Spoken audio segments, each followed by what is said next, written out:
Et salut les sushis, comment allez-vous?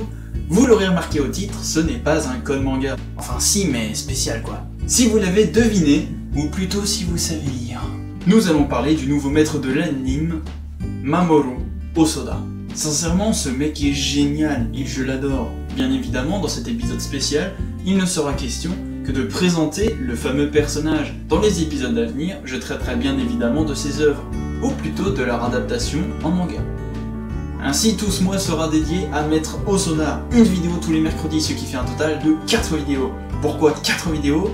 Parce qu'il y a 4 mercredis dans le mois. Et pourquoi le mercredi? Tu poses trop de questions. Allez, c'est parti!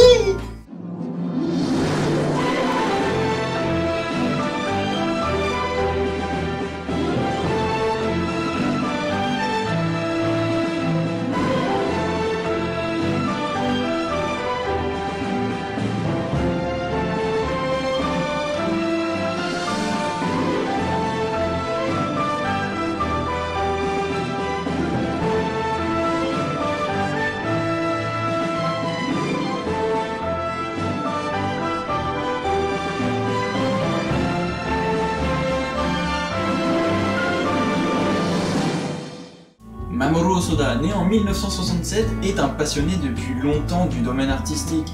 Après son université dédiée aux beaux-arts, il tente d'intégrer le célèbre studio Ghibli, qui à l'époque finissait la réalisation de Kiki la petite sorcière.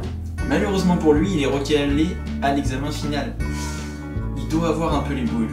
Mais il ne se décourage pas pour longtemps, il rentre chez Toei Animation. C'est pas rien quand même. Il passe 6 années là-bas où il va passer du stade d'animateur au stade de réalisateur. En 1999, il réalise son tout premier court-métrage, Digimon Adventure.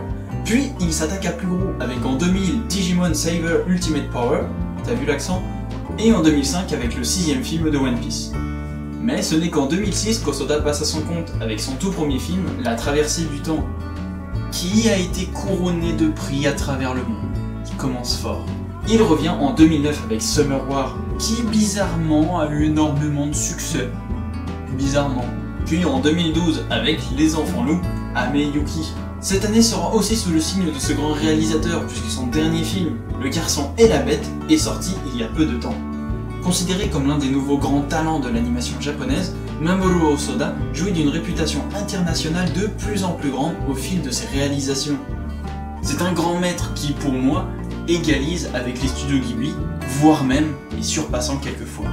En espérant que ce mois dédié à Hosoda vous plaira. On se retrouve donc mercredi pour le premier épisode. Enfin du coup le deuxième, mais celui-là c'était l'épisode 0. Enfin bref. Bien évidemment, je traiterai ces œuvres dans l'ordre chronologique. Ainsi, mercredi, il sera question de La Traversée du Temps.